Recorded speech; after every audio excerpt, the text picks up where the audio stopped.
broadcast network, AFTERBUZZ TV. Over 20 million weekly downloads in over 150 countries, and your number one source for after-show entertainment.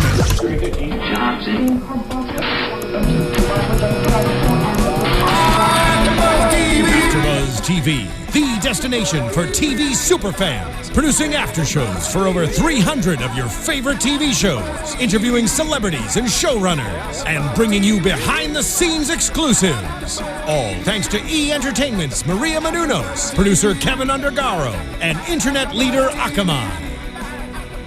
Now, let the buzz begin! Hey, hey everybody, welcome to another edition of the Survivor After Show here on AfterBuzz. We're here on a Wednesday night. Yeah. We're here, we just saw the episode, Yes. and we don't have to wait a day to do this show for once. And I think hopefully we might be keeping it Wednesdays for the rest of the Fresh season. on our minds. So I really hope so. I am your host, Nando Velasquez. Thank you so much for showing up and on a Wednesday with us or tuning in afterwards. Because you can catch us on iTunes, you can catch us on YouTube, or or of course on AfterBuzzTV.com. You can also find my co-hosts here. Let's start off with Mr. Jeff Thurm. You can find me at Jeff_Thurm on Instagram and Twitter. And I'm excited because, oh man, I miss you. I'm back. James I missed you Wallington's too. back. Sorry guys, when work calls, you gotta go with it. And it's been a busy 2 weeks, but I'm so glad to be here because, as you know, I love Survivor. Yes. You can find me on Twitter at James Wallington and on Instagram at Mr. Well, actually, I changed it on Instagram. It's James.Wallington. And you can reach me on Twitter and Instagram. I don't think I said it, at Nandovel, Nandovel. And also, you can join the conversation by tweeting at us with the hashtag ABTV Survivor.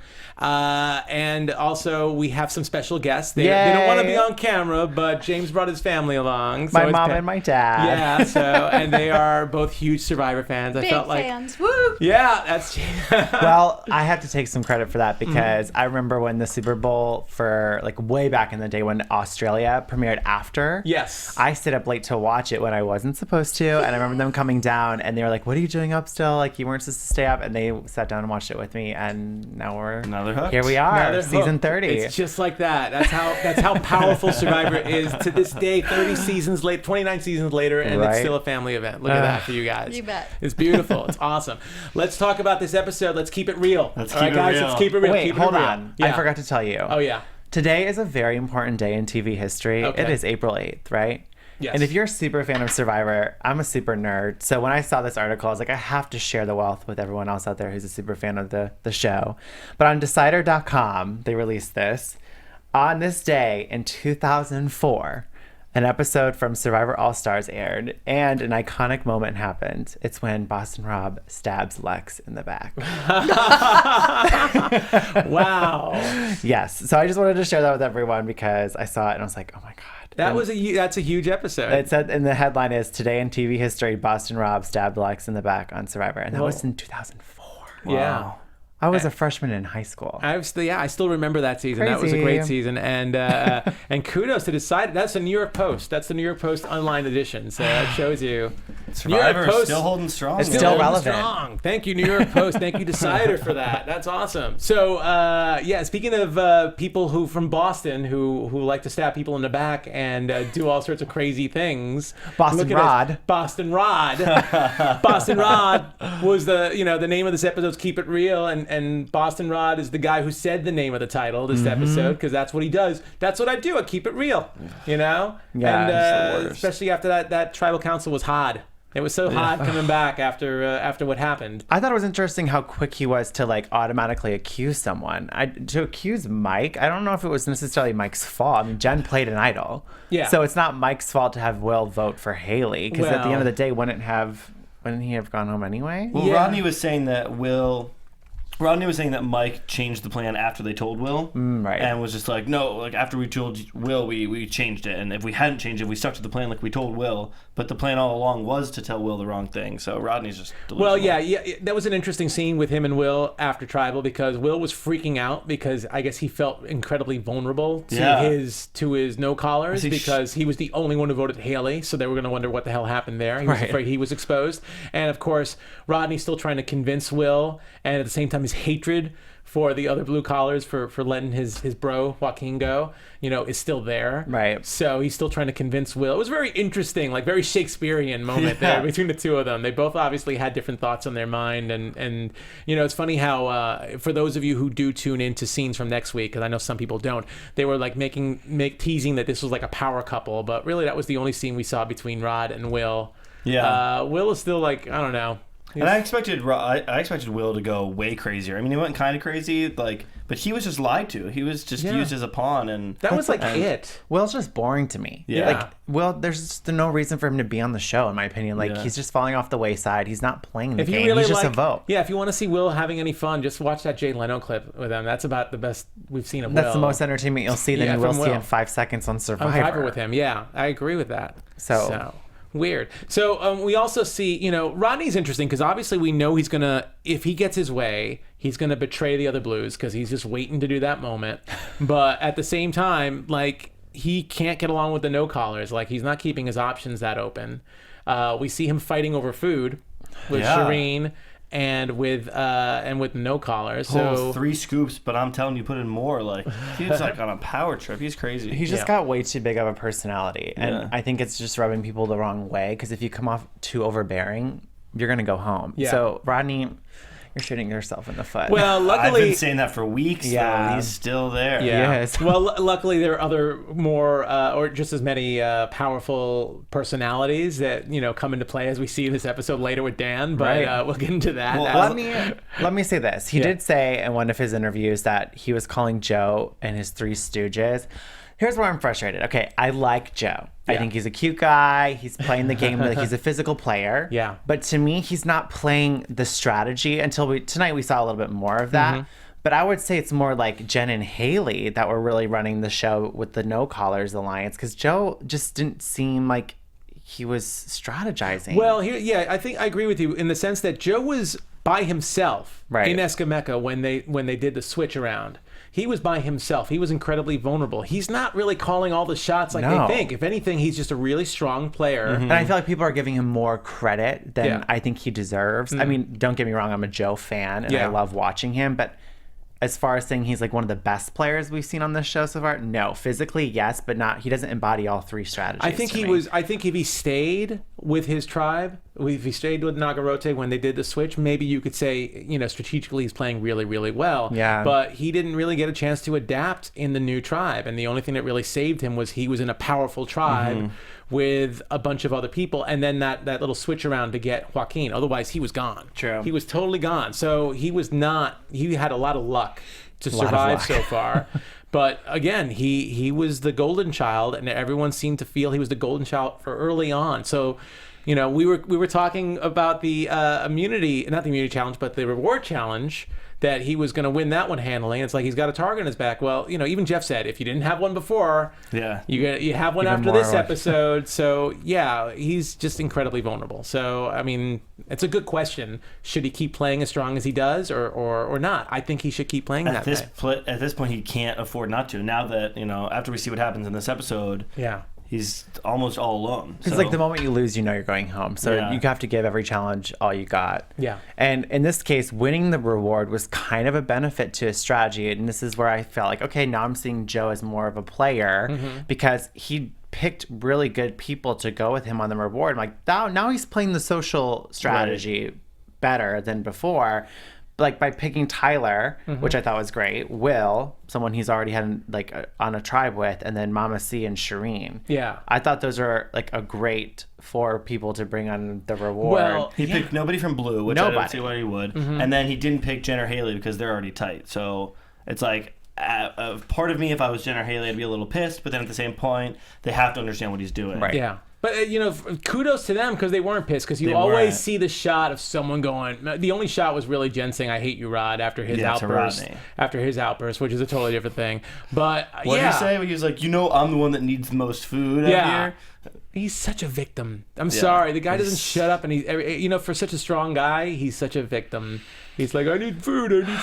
He's getting on my nerves. Yeah, it's awful. But look, Joe, credible foresight and awareness, self-awareness to know who is on the fringes of the Blue Team Alliance, so the group that's aligning with Blue right now. And he even called Will, he kind of knew that Will's on the outs a little bit. I guess he suspected that. So he brought Will in, he brought Mama C and Tyler. And it's so funny because they seemed really appreciative, but then we see later they obviously still want him out. Well, I don't know. I didn't ever see any follow-up to that. Obviously we don't know what's edited out, but you would think... I wonder what conversations were had to kind of like try to convince them to come over. They didn't show a lot of strategizing. Yeah, he brought them. They got rewards. But what did he say? What did they talk about? Well, that's what I was going to say too. Is like you see in all the previous seasons of Survivor when they go on these location rewards. Yeah. There's always strategy talk. There's a reason why you bring the people you do to be like, hey, come to my side. Like you saw it when Natalie chose like John and Jacqueline last season to go on a reward. She was playing the game and had a reason to, and talked about the game when she was on the reward. Yeah. So I just feel like that's a perfect time to take advantage of your time with these people you don't really get much one-on-one time in camp with. Well, from a production standpoint, I think the two stories that they wanted to hit at the reward, when they got the reward,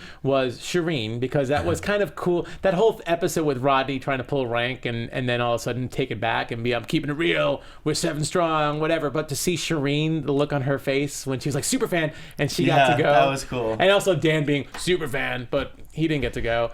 I loved seeing Shireen in this episode, and her on the zip lines, even though she didn't know how to break. Was hilarious. I like Shireen a lot, and I think it's funny how a lot of people out there are like, oh, she's so annoying. You have to remember a lot of it's editing, first off, so we're only seeing a certain character that producers are projecting to us as viewers. But as a super fan myself, I find her endearing, and I can't help but root for her, because the little super fan of me that loved the show since I was 11 is like, that's how I would feel for every second, because you don't know when you're going to go home. So why not make the most of every second you're there and just like dwell in every second. And she was so excited. Like, that was so cool of Joe to do that. Like, the look on her face, the excitement she had was, no one else would have hugged Joe like that to pick her, to pick them. So, but I have a question. Yeah. When Joe finds the immunity idol, and then he knows, or the immunity clue, and he sees that Tyler notices, do you think it would have been a smarter idea for Joe to then just announce to everybody as like instead of just like buddying up with Tyler and thinking that's going to work well, do you think it would have been a better play to be like, all right, we're all here. This can be one bond that like ties us together.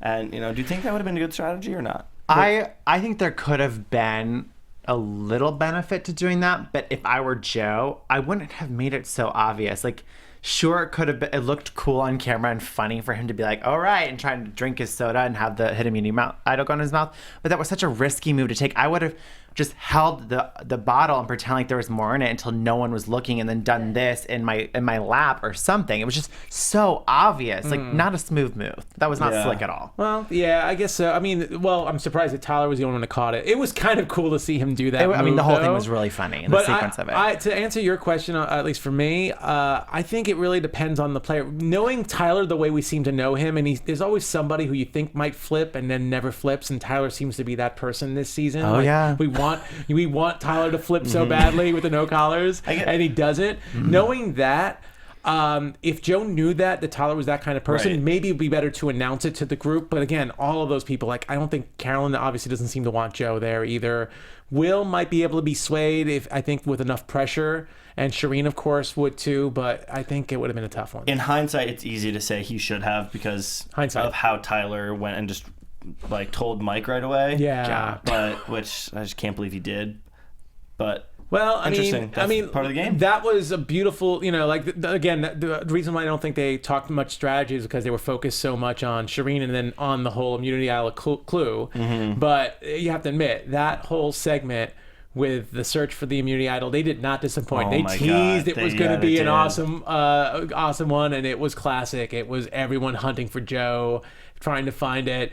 Mike up in the trees like a monkey. When he was eating the termites, and then right after, like, I thought he ate like hallucinogens. Like, he's like climbing, he's saying weird things. Like, I thought he was like legitimately like tripping out. He's super thin now. He is super thin. Weight. So I think part of it's just the delirium from not getting enough food, because him and Rodney need a lot of food. And I think your mom had said like it looks like he was crying. Oh yeah, but that must have been shot after he found it. Yeah, because I think he like hugged it and he was crying. He was just really desperate to have. It was like a life. He kept saying like an idol is a lifeline in the game. Like, to have it means you get some amount of days of security. So I just loved the whole thing and how it played out, because he did a great move by going publicly to everyone, being like, Joe, congrats, man. I saw you find the idol, just completely throwing Joe off his game, which is why I think Joe retreated from even looking at it. So Mike did great at diverting it. Because Joe figured everybody else knew that he had it. Yeah. So when Joe went to Jen, was like, I'm gonna play it, lay back. I was like, why would you do that? You don't have the idol. Keep looking. But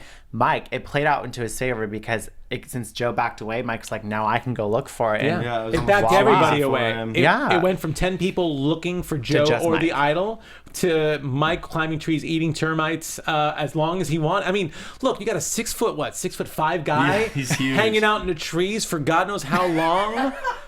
And no one's really paying attention to him, and everyone's just kind of like doing their own thing. I mean, how brilliant is that? Yeah. I mean, that's so weird. I didn't think it was great strategy, but it was. And then adds the fact, I mean, Mike sincerely thinks that once Joe is gone, he's got the next biggest target, which may or may not be true. But I feel like if that were the case, this goes back to what I talked about before we watched the episode tonight. Why Kelly? Why did Kelly go home last episode? If Mike was such a threat, I would have voted him out last episode. Well, again, this is the time of the game in the middle when once the tribe becomes one, Team America, where you get rid of the strong, because you don't want someone like Joe winning immunity challenge after immunity challenge, and then you have to start voting out your own alliance because the people that you want out are winning immunity. Mike would be up there. I think it's gonna remain in this weird limbo. They're gonna get rid of all the reds. Yeah. Then they're gonna get rid of the whites, and then blue is gonna go up against each other. Well, we'll see. I don't know. I have an opinion. Because Rodney's still, we'll mention that, but Rodney's still a little bit of a loose cannon there. Maybe Sierra, Rodney, Dan, and Mike, but they're all still teaming together. They're also doing the same thing, as much as they all hate each other. I think Tyler and Sierra are the loose cannons. Yeah, well, that's true. Well, Tyler for white, and then Sierra. Well, we'll definitely let's talk to get to Sierra. Let's first talk about Dan and Shireen. First of all, I love that nobody on the blue collar tribe knows how to say Shireen's name. Yeah, because I think Rodney and Dan were like Shanini or Shanani or something. They just kept. I mean, that was us the first 2 weeks, but they still don't know, and they've been living with her every single day. And Dan in particular, wow. What a psycho. Yeah, I mean, Dan's conversation with Shireen. I mean, the first thing he said obviously was, you're a super fan, but you don't even know basic math. To the computer programmer. Super fans that don't even know how to do math. Yeah. But to hear his confessional, I mean, look, it was very misogynistic. The three of us are male. It's so cringeworthy. And we were all offended. Yeah. I think Dan is such a pig. No offense to him and his family, but I was just, what? He went on to the show not to win $1 million, and he made that very clear in the first episode. First thing he said. Which is why I'm like, go home. If you're a super fan, go home, screw yourself, because you're not there to play the game. You're there to get famous. And he wants to be noticed. He wants the notoriety of being a survivor that's memorable. I'm over you. You're one of the people that I find to be so annoying, and I hope you're never invited back because you're not a player. But here's the thing about Dan too, which is interesting. Dan is not necessarily a villain, but he's just he's an asshole. There's a difference between being a villain and an asshole. Yeah. That's 100%. Because you remember your villains. I mean, you remember your Johnny Fairplays, and you remember your Boston Rob was a villain. Yeah, I mean, Russell Hantz is a villain. Yeah. There is a season called Heroes versus Villains. So you figure it out. It's not heroes versus assholes. It's heroes versus villains. Yeah, Dan, you won't be getting called for that. Sorry. I don't think he's a villain. He's just a jerk. He's a jerk. He's a bully. He's mean. He's offensive. And he's a bully. And he's bullying the women. I mean, I'm glad even was it Shireen or one of the Sierra called in the tribal council? Who called Shireen called him out in tribal council when he said, flippers never win. But yeah, he's a bully. And to say that to Shireen, I mean, you're playing a game. And yes, obviously, if you're in the group with the higher numbers, you have a better chance of surviving up to a certain point, but you could be the low man on a totem pole, and you'll still be in a 7-man alliance. You still could be the 7th person voted out. He's just being an ass for no reason. If you know you have the majority, be grateful that you're kind of in that power position, but you don't need to be condescending and belittle the people who aren't.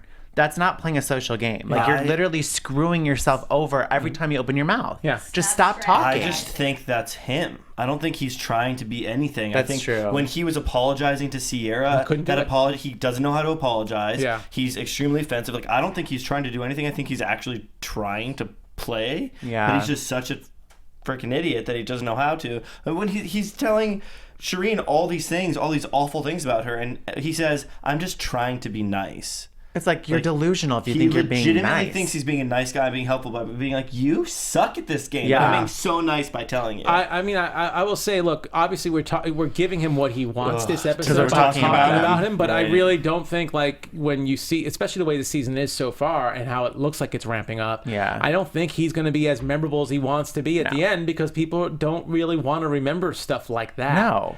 Conversations like that. I mean, it wasn't even him. Like, he's just doing this in a confessional. He's venting all his aggression. I would hate to be him and be walking down the street and see what people think. I'm sure he'll say, "Oh, people love me. They love me for keeping it real," probably like Rodney would say. But I think there's going to be a lot of backlash for him too, based on what does he do for a living? He's a postman. I wonder if he's getting backlash at his work for the remarks he makes towards women. A government employee. Yeah. Like, I mean, sometimes when you go on a reality, you have to be careful when you go on a reality show. Like, you're aware there's cameras. They're going to do whatever they can. Some people have lost their job for playing Survivor. Like, I don't know.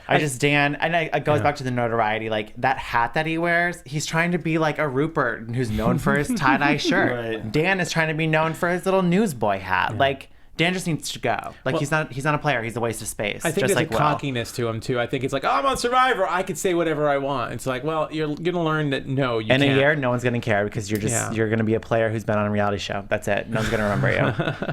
Wasn't it right after that Shireen they showed her start strategizing with the people? Yeah, well, And that I was the love catalyst. The contrast of that here he's absolutely dumping on her. And then she's over Let's get. Can we get her mic on? I just want to make sure everyone else can hear what you're saying. Oh, sorry. Sally says. Sally says. Sally says. Sally, can you repeat that just because your mic was off? I want to make sure people hear that. Well, it was shortly after that, I think, that they showed her really strategizing and playing the game. And the first thing I thought was, well, sucker, she's doing a better job than you are. You know, it was a perfect contrast of what she really wasn't, and he was saying she was. That goes like Shireen's edit versus Dan's edit. I mean, Shireen looks better. I mean, I'm starting to fall in love with Shireen. I admit. Yeah, she's the super fan you like. Yeah. Dan's giving super fans a bad name. Absolutely. I was really excited. I saw her go from somebody who was, kind of silly and annoying to somebody who looks like she's gonna start playing a little better game. Yeah, I mean, she definitely has a hole to dig out of, so to speak, because of she's in the minor alliance, as Dan says. Yeah. You know, if you look at the basic math, not saying she doesn't know it, but if you look at the basic math, she's obviously in the minority. I mean, for a super fan who wants to belittle Shireen, I'm disappointed a super fan can't even put together Outwit, Outplay, Outlast. Let's get into that. Let's get into that before we get into Sierra, actually, because that kind of led into the immunity challenge, which of course Joe won hands down. It was a puzzle competition, so Serene was really happy about that, but she got close. I'll give her more credit for that. I thought she froze a lot in the beginning of the season with the challenges she was in, but she got close. So it would have been great for a superfan to win the immunity. Imagine what she would do if she won immunity. But Dan, oh my God! So Dan, so awesome, and that's another reason why Dan should shut his mouth up and not comment to other people like that, because as nimble as he thinks he is and as great as he thinks he is, he cannot solve that puzzle and cannot spell. Apparently, he's a moron. As a postman, I would hope that he would be able to read and write addresses. And as a super fan, I would hope he would know what the logo of the show has been since day one. Yeah. He just, oh my gosh. Like, when we had to pause it on the puzzle, and it didn't even spell anything except Outlast. It was just jumbled. Yeah, he couldn't get it right. It was the heat of the moment, apparently, but still, it was just hilarious, and it was perfect. It was perfect comeuppance for him after what he said to Shireen. Oh, yeah. He couldn't even spell. He couldn't even do the puzzle and read it correctly. I wonder how much mail he messes up when he's on the job. It's gotta be a lot. How much mail's not sorted correctly. I think people should definitely pay attention to that in Maine. If they're getting the wrong mail, Dan might be your mailman, everybody. Oh, Lord. But anyway, so look, immunity challenge, we mentioned it for the reward challenge. Joe, again, just showing all-around skill. I mean, there was no physical activity on this one at all, other than the fact that you had to jump over those things. But Joe was like perfect. He was just like a little bunny rabbit jumping over everything. Yeah. I'd love to see Serene win one. I think that would just be the best episode ever. I think people are really rooting for her to win one. I think the momentum. Just for fun. I think the momentum's building up because just from the editing of this story, which again, even the editing is blindsiding me. But I'm just from like the hints that are dropping, I can see Shireen actually ended up winning one because I feel like the momentum's building for her. She might stay longer because she's not considered a threat. Yeah, and she said that tonight. Yeah. And I think she knows that she's got to keep staying low. If she stays under the radar, I think she could make it a couple more episodes. This was a minor thing that happened in this episode, but it might be important considering we're talking about Shireen. When they come back from Immunity Challenge, and Joe's obviously protected, and everyone thinks he has the other idol anyway.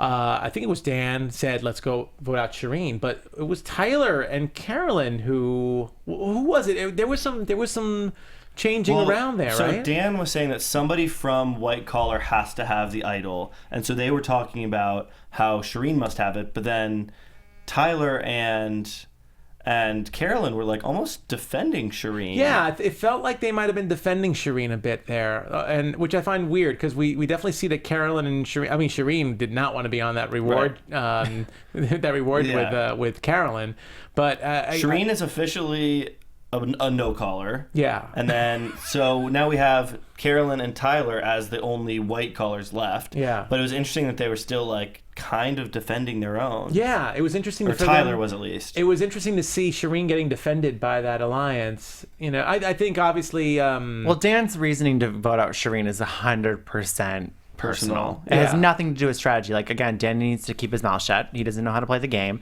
And Mike saying we need to vote out one of the no callers makes much more sense than voting out Shireen. Yeah. Dan's a moron. I just don't like him. Well, of course. But again, you know, very interesting. But then we also get to see in the strategizing. So it's obviously going to be either Shireen or Haley. But we also see Sierra hanging out with the girls, and there's a lot of girl bonding. There was so much hope there with the four younger women, because Carolyn's not a part of that group. But it was a lot of bonding with the four of them, and of course Shireen gets to share her dance story, and Sierra can relate, as we know. And they're all teaming up as they should against how offensive he is to women, and how much he's offended all of them. And for a second, I mean, we had to stop it again after this conversation happened, and you're like, okay, who do you think is going to go home? Do you think it's going to be Haley, or do you think it's going to be Dan? And you were like saying, I'm worried about Haley. And I was like, well, the story arc of this episode, what would be beautiful editing would be the Shireen, Dan, who's the bigger super fan, and then Shireen being able to pull the strings to get the numbers who can't count. Yeah. And then completely blindsiding Dan. Like, I really for sure thought Dan was going home. Well, it's a shame. First of all, I agree with you. We were all rooting, I think, for Dan to go home, especially after his comments. Yes. But, you know, I thought it was really interesting that when they needed one more vote, that they went for Tyler over Will. Tyler was the wrong person. Yeah. I think they should have gone to Will, because at least he has some. We haven't noticed any reason for Will to separate from the no callers, other than the fact that Rodney feels like he's got mojo on him or something. I don't know what it is, but I just would have thought that Will would have been an easier person. Or I think Shireen should have tried to sway Carolyn and Tyler at the same time. I think Shireen should have been smart enough to know Tyler's not doing anything without Carolyn. Yep. Let's get all these white collars together, and maybe Carolyn, as much as we don't like each other, can at least have like the female vote against the asshole male, and at least go that way. Unfortunately, I think Shireen just hates Carolyn right so now, and she let that affect her gameplay. Well, Carolyn might have been safer. Shireen's proposal to Tyler made so much sense. It was brilliant, well thought out. And I really thought that Tyler should have taken the bait, let alone Sierra on top of that. Because Sierra was like, I can't stand Dan either. And now I'm like, I like Sierra because I always root for the cute girls. But where's her head at? Like, what is she doing? What game is she playing? Because it would have been the perfect sense for her to make a power move and be like, I'm going to go with the girls here. But I agree. Shireen should have gone to Carolyn and Tyler, and then made it more like a white collar, red collar. Let's knock out a blue collar, because blue collar really does have 4 strong. Yeah, and again, in this stage in the game, once Joe is out, if you are on the outside of this blue collar alliance looking in, you have 3 incredibly strong, abled men who are going to be competing for immunity over you. But actually, you know what? Maybe Sierra knows that, and that's why she's staying with Blue. Because if Sierra's like, but she's still on the outside looking in, and honestly, any woman in that alliance should be scared as long as Dan is in that alliance. But once those Blues are down to all strong men and Sierra, they're going to want to vote on each other. Sierra down to the bottom. If she can't win a challenge, they're going to want to keep winning. That's true. That's a really good point. I guess that's a good point. So for Sierra, that probably like is she's at least, the GOAT. Yeah. So she can just be carried on while the strong men fight each other and try to get rid of each other. But someone like Tyler should be worried. Yes. Because obviously before they turn on each other, most likely, even though we know Rodney wants to turn sooner rather than later, before those guys turn on each other, they're going to take out any other strong guys from the other tribes. Well, especially with Tyler, I mean, he's playing both sides really well and still like having his hands clean, but you can only play both sides for so long until it's going to bite you in the butt, and then you can't play sides anymore because you're the one going home because both your sides are being like, sorry, you're the middleman, bye. You're the easier vote. Yeah. So I don't know what Tyler's doing either. I don't understand that either. Let's talk a little bit about the tribal council beforehand, because I gotta say I'm really bummed about Haley, but she at least left with a nice little speech. Oh God, it was so good. She's I awesome. mean, we talked a little bit about Dan saying, flippers don't quit. Or flippers don't win, and Shireen calling him out on that, which I thought was beautiful. And then to see Haley, I mean, last week we saw Haley loved the tribe name America.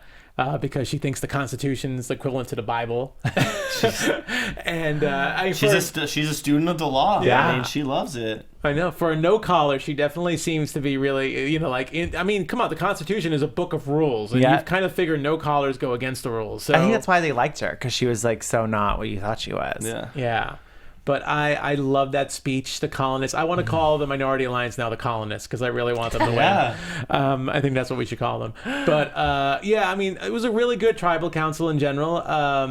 You thought, and I actually kind of agreed with you guys that Mike might just play his immunity idol, because I just don't think he's a little too paranoid. I think. Thought he's a paranoid player, and obviously he's desperate to stay alive in the game, as you should be. But especially with Sierra's comment, when Sierra was like, "Oh well, I have two things I can do here. I can either go with them or go with them." Mike, I think I for sure thought in Mike's head, like, what does that mean? Do I need to play my idol? I really thought he was going to play it as like impulse. Yeah, but absolutely. So we have unfortunately, Tyler and Sierra stay with the Blue Collar Alliance. So it really was just the foursome of Joe, Haley, Jen, and Shireen going for Dan. And again, the way they just set up those votes. Yeah. Like, we were all screaming at that TV. I mean, wow. Dan, Haley, Dan, Haley, Dan, Haley, Dan, Haley, Haley. We so wanted Dan out. Again, look, this is a panel of men, and the way you talk down to women, Dan.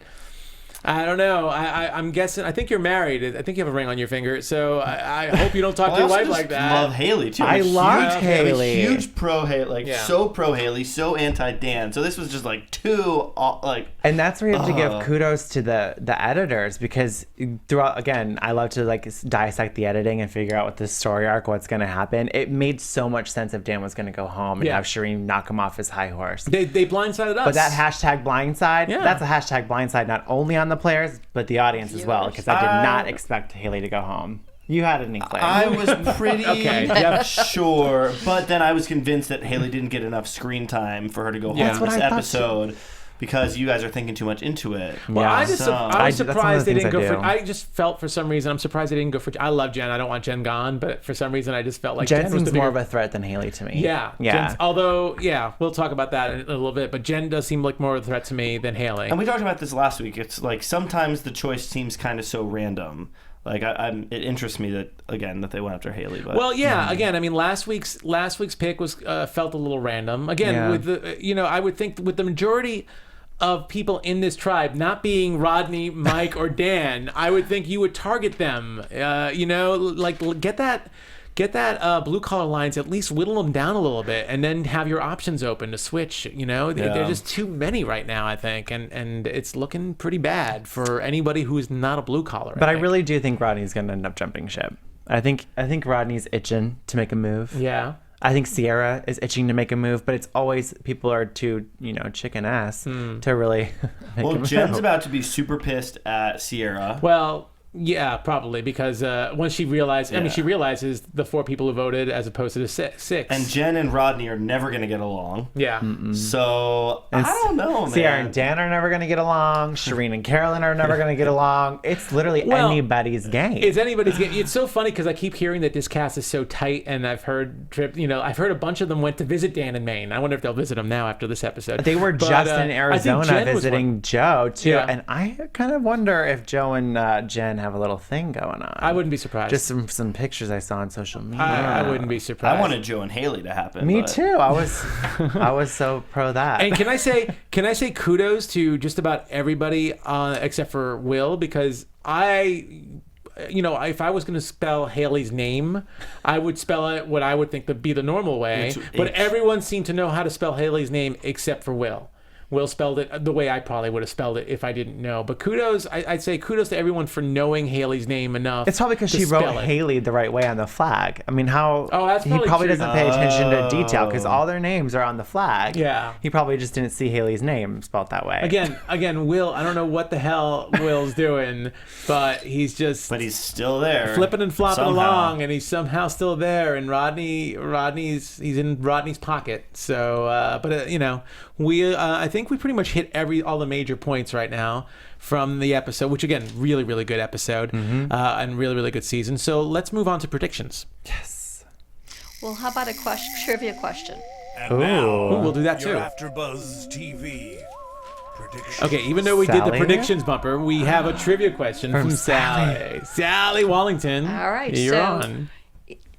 So isn't it 4 that Joe has won so far? 3 in a row. So how many in history has won 4 in a row?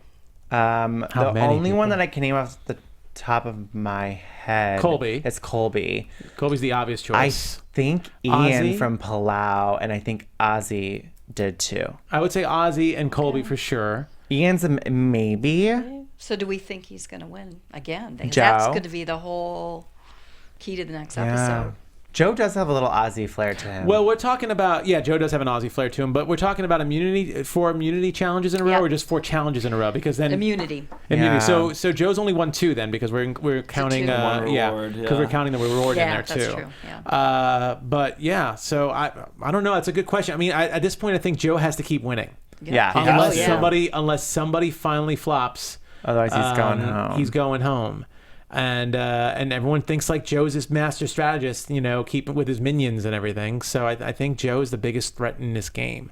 But anyway, let's talk about this now. Just a little. I want to bring up something that happens in the credits. So we definitely are going to talk about scenes from next week.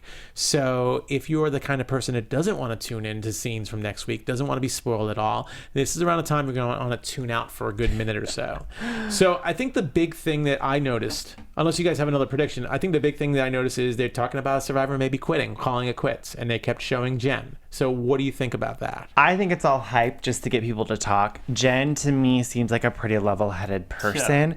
That, sure, I think everyone has a weak moment in the game, and I feel like if you vocalize that once or twice on Survivor, they're going to capitalize on it. And I think they're trying to get us to think that Jen's going to quit, but I think Jen's going to Jen was holding on to a pole and got stung in her private parts and still hung on to that pole. That scene. Good she point. Is not going anywhere. No. I hope that somebody like a Sierra or someone kind of has a real moment with her now that, because Jen and Haley were too close. So, and you always need to get rid of the power duos, whatever. I hope one of these other girls kind of swoops in and becomes like her buddy. They have a heart-to-heart moment, and then like maybe this is the time where once she's freaking out, maybe Sierra comes over and helps her, and then I actually think, just from pictures again on social media, I think it'll be Shireen. Shireen and Jen are very close. They've commented on each other's Instagrams, on Twitter, and which I thought a lot of people thought were interesting because, we saw Jen say that she thought Shireen was annoying and can't stand her. But I think now that Haley's out of the picture, it gives Shireen and Jen the opportunity to bond on a whole different level. So I think it might be Shireen.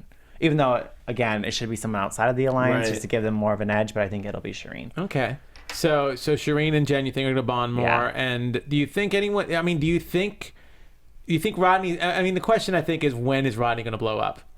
So I think he's keeping his cool, man. If he didn't blow up after Joaquin left, he's keeping his cool. Right. He even said it early in this episode. He goes, whenever I get angry, I just walk away and punch a tree and everything's okay again.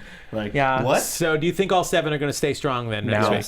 No. I have a no from James. I have a yes from Jeff. I guess I'm the deciding one. I want to say that someone's going to flop because I really want to vote, I want to see Joe and Jen survive a little If someone longer. goes home next week, I think it'll be Tyler.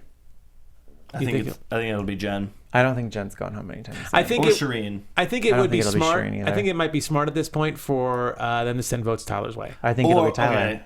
If Joe doesn't win immunity, It'll be Joe. It's Joe. Yeah. If Joe wins immunity, it'll be Jen or Shireen. Okay. All right. So you're sticking to that. Mm-hmm.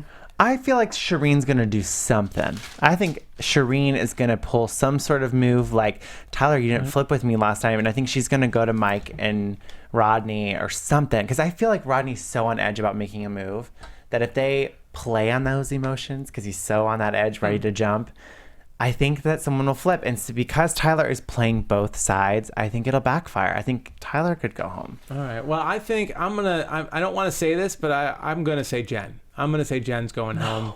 Just because I know I like Jen too, and I don't want to say that, but I just feel like even with regardless of whatever we saw for next week's episode, I just think right now the target just is so big on Joe, and he's going to win immunity, and it'll be Jen. That's if what I Jen think. goes home, I'll be blindsided again, and I will have no idea who's going to win this season. I will have my money is on Jen and Joe. That's what makes it more exciting. But I don't know if Joe can win another immunity idol, so I'm a little bit nervous about him. yeah, it'll be interesting. It's a gonna good cast. It's going to become a very ugly cast once Joe goes home. But we'll still tune in because that's the way Survivor is. Stuck with Dan another week. Are we done Yeah. with predictions? Are we done with predictions? I have news and gossip. Oh, if we we're have gonna news. Let's talk do about news and gossip too. Actually, I'm sorry. Let's do some news and gossip. AfterBuzz TV News. All right, we talked about this during the show tonight, but for all you super fans out there, I think it's very exciting because I think it actually is in the works that the next season of Survivor, whether it's going to be in the fall or next winter or spring rather, it's going to be a cast of returnees. Yeah. That we get to vote for. So there's Very been a exciting. list of 40 players circulating on social media, 20 men, 20 women, who've all played once. They've not played twice, 3 times, 4 times, like we know most people have in the past seasons. And they've never won. So it's a fresh batch. Some people pre-merge, some people post-merge. So it's a really good, diverse group of people to vote from. And I think fans will be happy if that's really the list of potential voters out there. that you showed me that during. I totally forgot about that. Thank you for reminding me that list that you showed. That's officially who the 20 are that we're. Gonna I don't want to say officially, but this guy that's on Twitter, I forget his name, but he seems like he's a pretty good person to keep people updated and in the loop of the Survivor happenings. Okay. Especially with future seasons. And he, I don't know, it's a too good to be true list, I gotta say. Okay. That's why I'm like, I hope it is right. Is there anyone in that list that you personally are rooting for to get into that season? If the list is accurate, Jeff Varner from Survivor Australia Outback and Teresa Cooper from Survivor Africa. I Okay. love seasons 1 through 10. So anyone who's up on that list, 1 through 10, if I liked you or hated you, I want you. I love the classics. So it'll be interesting. Okay, I echo Jeff Varner. Jeff Varner should have been in All-Stars, the first All-Star season, in my opinion. And I actually know Jeff, so I'll be a little biased there. Yes. But I think Jeff's awesome. Jeff was definitely the smartest player in season 2, and he got short-sighted thanks to Kimmy Kappenberg, who's also on that list. Kimmy's on the list. I would be interesting to see if she makes it, to see how she plays, because she was a bit crazy. Oh, sorry, go ahead. I was just going to say, if you want to know this potential list, go to Twitter. The guy's Twitter account is Redmond, Redmond Survivor, Redmond Survivor. And apparently he's a spoiler reality TV info from the UK. So the fact that he gets this kind of info is a little shady to me. That's a little shady. What about you, Jeff? Who do you think? I think it's just going to be interesting to see, if that happens, it'll be interesting to see people that have played Survivor and then lived their lives after Survivor versus people that have grown up watching Survivor and then played Survivor. Does that make sense? Old school versus new school, you were saying before. And that's really what it should. I mean, if you're going to do a new season, that's what it really should be to me. Because the game has evolved so much over the years that to see people who've played seasons 1 through 15 come back would be a culture shock to them, because the game has evolved so much. And like you said, people, not just gameplay, but people change too. Like when Michael Sutkin, got injured in Australia, he was a big favorite. But I'd have to say, when he came back finally, what was that, 8-9 years later? A lot of people were indifferent about him. Yeah, they were very indifferent about it. He just changed so much, and he just didn't play. I mean, he still lasted. He still lasted quite a while, and he obviously had that alliance with Lisa Whelchel. But still, it's very different, Michael. So some of these people coming on, it'll be really interesting to see how they are. Yeah. Especially because some of them, let's face it, when every time like Boston Rob or Russell Hands or the people that you always see Rupert come on, they got a little ego to them. They got a little swagger to them. Oh, yeah. Some of these people have never been invited on before, and here they have their opportunity. So it'll be really interesting to see how they make the most of their next 15 minutes of fame. Especially if you bring old school players back, it's like watching a new person play the game again, because they've grown so much over the last 10 years that the way that they're going to play the game or how they're going to adapt to a new set of rules, it's going to be interesting. It's going to be like watching a whole new player almost, just like a new player would if they had never played the game of Survivor before. And playing it 10 years later. When you're 10 years older than you were last time, I mean, you're not in the same shape. So all you super fans out there, now that you know that kind of information, I want you to comment below and leave your list of maybe like your top 5 guys and top 5 girls you would love to see come back that have only played once and have never won. Yeah, please come on to YouTube and comment below and give us your picks. Who you want to see, whether you look at that list or not. Who would you like to see back who has not been back on the show? So someone who has not played twice.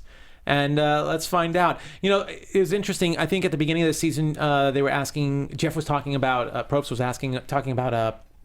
Ideas that they used to have, like 8 seasons ago, 10 to 8 years ago, and they had stuff that at the time they said, "Oh, this is a terrible idea." But the longer that they play Survivor, they start looking at these ideas again and saying, "This might be a good time to bring this back." And one of the ideas I always thought would be cool, it may or may not be cool, is having all the people who get voted out first. I think that'd be cool. In a season for Survivor, because I think it'd be cool. You had them cast for a certain reason, right? And we only got to see him for one episode, so I wouldn't mind seeing that. But you never know. So I think it's really cool. This is the closest thing I think to that we have right now. Yeah, having a bunch of players that have not returned on the show before. And like I said, a lot of the people that are in there mixed, if this is the accurate list, are people who some of them were voted off before the merge, like Jatia. So. It'll be interesting. Great. Okay. We'll I think that's pretty much it for this episode of Survivor on AfterBuzz. Thank you guys so much for tuning in. Again, you can keep the conversation going. Let us know who you think should be on Survivor from past seasons, and you can tweet at us, and you can use the hashtag ABTV Survivor, or of course you can post on the YouTube comments that we have for our page on AfterBuzz. Also, if you subscribe to us on iTunes, I don't think we've had many ratings this season for iTunes, so please, it's a new panel, give us some shout outs. We'd love to see it, and we'll do a read next week. How about that? We'll do a read, because we haven't done that in a bit.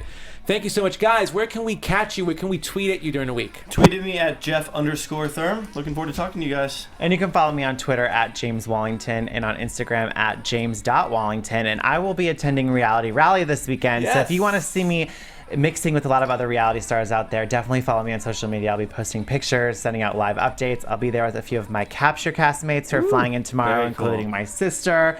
So I'm super excited. And you can also catch me on the Amazing Race After Show every Monday at 4 p.m. Pacific Standard Time. And are your parents on Twitter? No, they're not. No, they're not. You could reach James' parents through James. Exactly. Thank you so much, Wallington family, for coming in and being our studio audience. It was so awesome to have you guys here. Yay. You can find me on Twitter and Instagram at Nandovel, Nandovel. And you can find us all here, James, like he said, on Amazing Race, all here on other AfterBuzz shows. Thank you so much. We'll catch you next week. Bye-bye. See you guys. Executive producers Maria Menounos, Kevin Undergaro, Phil Svitek, and the entire AfterBuzz TV staff, we would like to thank you for listening to the AfterBuzz TV network. To watch or listen to other after shows and post comments or questions, be sure to visit AfterBuzzTV.com. I'm Sir Richard Wentworth, and this has been a presentation of AfterBuzz TV. Buzz you later. The views expressed herein are those of the hosts only and do not necessarily reflect the views of AfterBuzz TV or its owners or principals.